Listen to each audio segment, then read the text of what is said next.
My name is Bond, and today I'm biking to the White Mountains in New Hampshire to climb Mount Washington and the Presidential Traverse. Let's get it. I left from school in Hanover, heading north into the mountains. The dense fog rolling off the Connecticut River bathed the land in a thick coat of frost. Eventually I climbed out of the upper valley and broke free of the fog. I rode the Kankomagus Highway into the White Mountains, climbing up Kinsman Notch before descending into Lincoln. Peak fall foliage has already passed, but the forest was still gorgeous. I climbed up the Franconia Notch bike path and was truly in the heart of the White Mountains, getting close to my destination. That's where we're going, Mount Washington. Made it to the trailhead, so time to start running. The ride to the trailhead at Crawford Notch was 92 miles, which was a proper warm-up for the run. The day was warming up nicely, and I had a lot of fun climbing up to the ridge. This is the first presidential peak. It's Pierce, Eisenhower, Monroe. Above 5,000 feet, the rocks were covered in rime ice and patchy snow, but the wind was surprisingly calm.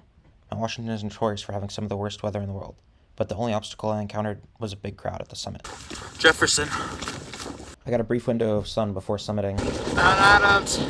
The clouds closed in quickly and coated everything in a slick layer of ice, so I began a long descent down the mountains and broke free of the clouds to enjoy a beautiful sunset. Time to bust out the new light. And I ran the last 3 miles in the dark. Traverse is done, back at the road.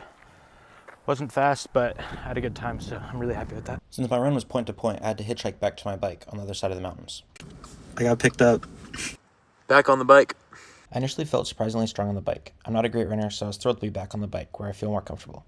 But I cracked pretty hard, and the last couple of hours were a struggle. I made it home, but was so tired that I forgot to record an outro, so here are some stats from the day.